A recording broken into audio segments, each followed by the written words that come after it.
भूतिया कहानी।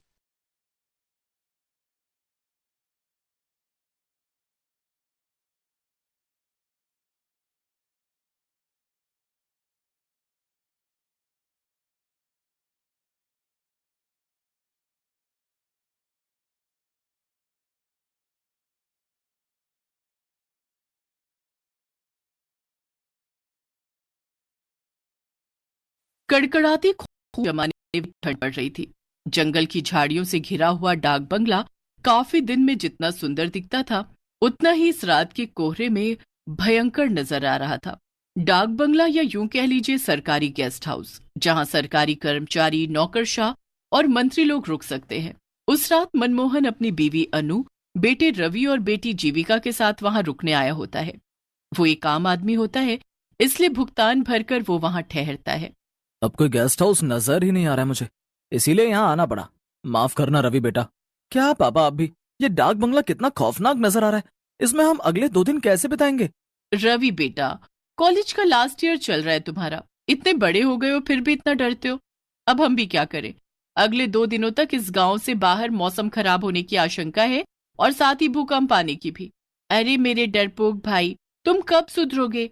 अरे उल्टा इस डाक बंगले की खूबसूरती को देखो ना, यहाँ की शांति में कितना सुकून है। उफ। चुप रहो जीविका। वो चारों अपने अपने कमरों में आराम करने चले जाते हैं। रवि और जीविका एक कमरे में सोते हैं और मनमोहन और अनु एक कमरे में। जब जीविका आराम कर रही होती है, तभी अचानक से रवि को बाहर से किसी के हंसने की आवाज आती है।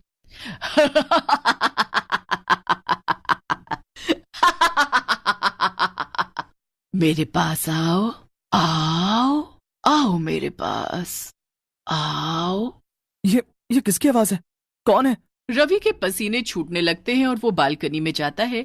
तभी उसे वहां कोई नीचे नहीं दिखता है और ना ही दूर दूर तक जंगल में कोई नजर आता है। यहाँ तो दूर दूर तक कोई नजर नहीं आ रहा है। फिर ये आवाज किसकी थी? जीविका, तुम पागल हो क्या? ऐसे कोई करता है क्या? मैं कितना डर गया एक पल के लिए। सॉरी, मैं तुम्हें बस इतना कहना चाहती हूँ कि तुम अपने मन में से इस डर को भगा दो। ये जगह दिखने में जितनी हॉन्टेड है उतनी असल में है नहीं यार। थोड़ी देर बाद वो चारों खाना खाने नीचे आते हैं। तभी एक बूढ़ी काकी उन्हें खाना परोसती है। मैं झूठ क्यों बोलूंगा? मैं सच कह रहा हूँ। ये डाक बंगला सही नहीं है। मैंने अपने कानों से उस औरत की आवाज सुनी है। चुप करो यार भाई, मैं भी वही थी, तुम भी वही थे, तो उस औरत की आवाज सिर्फ तुम्हें ही क्यों सुनाई दी? मेरे कानों में क्या हड़ताल हो गई थी? हाँ। शट अप जीविका। हाँ बेटा, इतना मत घबराओ। लेकिन पापा। रवि बेटा, जैसा तुम सोचोगे वैसा ही तुम्हें महसूस होगा। तुम बार बार उसी बारे में सोचोगे तो तुम्हें वही सब नजर आएगा, वही महसूस होगा बेटा। चुपचाप खाना खाइए, वरना ठंड में जल्दी ठंडा हो जाएगा। वैसे भी डाक बंगले की दीवारों को शांति पसंद है, हल्ला नहीं। जी काकी। सभी खाना खाकर सो जाते हैं, लेकिन रवि को रात को नींद ही नहीं आती। वो हर वक्त बस उस आवाज के बारे में ही सोचता है। तभी उससे कमरे का दरवाजा अपने आप धीरे धीरे खुलते हुए दिखाई देता है। ये क्या? ये दरवाजा अचानक से कैसे खुल रहा है? ये सब क्या हो रहा है? दरवाजा अपने आप खुल जाता है और रवि बिस्तर से उठकर हिम्मत जुटाते हुए दरवाजे के पास जाता है। तभी वो एक काले साए को फौरन सीढ़ियों से नीचे की तरफ भागते हुए देखता है। ये देख रवि की सांसें तेज और कलेजा कांपने लगता है। कौन था वहां? कौन था? और ये क्या?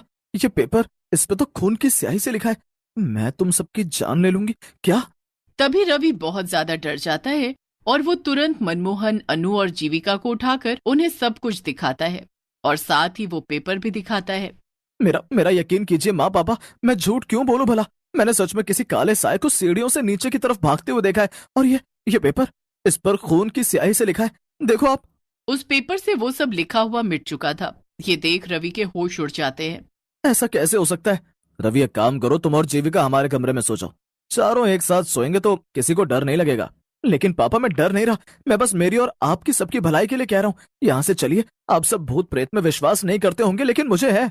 रवि भाई, तुम कुछ ज्यादा ही सोच रहे हो। बस रवि, चलो सोने अब और कुछ नहीं सुनना है हमें। पहले ही तुम्हारे पापा और मैं बहुत थक चुके हैं। कोई रवि की बात समझने की कोशिश ही नहीं करता और सब एक ही कमरे में सो जाते हैं। जैसे तैसे रात गुजर जाती है। अगले दिन रवि उस बूढ़ी काकी से पूछता है, काकी, यहाँ इस डाक बंगले में केवल मैं और मेरा परिवार ही रुका हुआ है, यहाँ और कोई नहीं रुकता क्या? लोग यहाँ रुकने आते हैं, लेकिन अभी इस समय नहीं है। हटो यहाँ से। मुझे बाहर जाना है। रवि दिन में उस बंगले को अच्छे से देख लेता है। मनमोहन, अनु और जीविका बाहर बैठकर बातें कर रहे होते हैं। अरे रवि भाई, आओ हमारे साथ बैठ जाओ, वरना फिर कोई भूत आकर आपको परेशान कर लेगा। बस जीविका, कितना परेशान करोगी तुम उसे चिढ़ा चिढ़ा कर। ओके बाबा, सॉरी। रवि कुछ दूर टहलने जाता है और तभी उसे एक लड़की दिखाई देती है जो सुनसान सड़क पर फूल बेच रही होती है। साहब, साहब फूल ले लो ना साहब। गुलाब, चंपा, चमेली, मोगरा, जास्मिन, सारे फूल हैं मेरे पास। न, नहीं नहीं, मुझे नहीं चाहिए कोई फूल। अच्छा ठीक है, लेकिन मेरी बोनी हो जाए इसलिए एक फूल तो ले लीजिए प्लीज साहब। रवि उस फूल को खरीदकर अपनी माँ अनु को बालों में लगाने के लिए दे देता है। बाद में जब अनु बाथरूम में मुंह धोने जाती है तभी वहां की लाइट अचानक से बंद चालू होने लगती है। अरे, इन लाइट्स को क्या हो गया अचानक से? और जब अनु आईने में देखती है तभी उसके पीछे एक औरत खड़ी होती है जिसकी शक्ल काफी ज्यादा खौफनाक होती है। आ! अनु की चीख सुनकर सभी उसके कमरे में भागे चले आते हैं और उसे वहां पर बेहोश पाते हैं। माँ, माँ आंखें खोलो ना माँ। थोड़ी देर बाद जब अनु को होश आता है तभी वो उन तीनों को सारी घटना बताती है। अनु की जुबानी ये सारी बातें सुनकर उन तीनों के पैरों तले जमीन खिसक और उसे वहां पर बेहोश पाते हैं। माँ, माँ आंखें खोलो ना माँ। थोड़ी देर बाद जब अनु को होश आता है तभी वो उन तीनों को सारी घटना बताती है। अनु की जुबानी ये सारी बातें सुनकर उन तीनों के पैरों तले जमीन खिसक जाती है। माँ, ये सब सच है? हाँ जीविका बेटी, रवि बिल्कुल सच कह रहा था। देखो, मैंने कहा था ना आप तीनों से, इस डाक बंगले में जरूर कुछ तो गड़बड़ है। मनमोहन जी, मुझे कुछ नहीं पता, हम कहीं और रुक लेंगे, चाहिए तो जंगल में रुक लेंगे, लेकिन इस भूतिया डाक बंगले में बिल्कुल नहीं। हाँ पापा, अगर माँ और रवि ने यहाँ कुछ ऐसा महसूस किया है तो हमें यहाँ नहीं रुकना चाहिए। हाँ हाँ अनु, ठीक है, अपना अपना सामान ले लो, हम सब अभी इसी वक्त यहाँ से निकलते हैं। चारों अपना सामान पैक करके वहां से निकलने लगते हैं, लेकिन तभी वहां डाक बंगले के मुख्य दरवाजे पर वो बूढ़ी काकी खड़ी हो जाती है। काकी, हमें जाने दीजिए, हमें अब यहाँ नहीं रहना है। नहीं कहा ना, एक बार जब कोई इस डाक बंगले में आ जाता है तो वो फिर से वापस नहीं जा पाता। नहीं, आप हमें यहाँ जबरदस्ती रुकने के लिए नहीं कह सकती काकी, हमें जाने दीजिए प्लीज। मतलब ये कि तुम सब अब हमेशा हमेशा के लिए यहीं पर रहोगे, इंसान बनकर नहीं बल्कि भूत बनकर। उतने में अचानक से वो बूढ़ी काकी अपने भूतिया रूप में बदल जाती है और वहां आसपास सभी भूत इकट्ठे हो जाते हैं। ये सब देखकर चारों की रूह कांप उठती है और रोंगटे खड़े हो जाते हैं। नहीं, बचाओ! वो चारों भागने की कोशिश करते हैं लेकिन उनके पैर नहीं हिल पाते हैं और वो जमीन से चिपक कर रह जाते हैं। नहीं, हमने यहाँ रुककर बहुत बड़ी गलती कर दी, हमें यहाँ रुकना ही नहीं चाहिए था। बचाओ! ये हमारे पैरों को क्या हो गया? ये हिल क्यों नहीं रहे? हमें बख्श दो, हमें जाने दो यहाँ से, जाने दो, हमें जाने दो। नहीं, कहा था ना मैंने। अब तुम सबका अंत है, तुम सब भी हम भूतों की बिरादरी में शामिल हो जाओगे आज। ये तो वही फूल वाली लड़की है। यही तो इस डाक बंगले का नियम है, एक बार जो यहाँ पर आया वो वापस जिंदा नहीं लौट पाता, उसे तो मरना ही पड़ता है।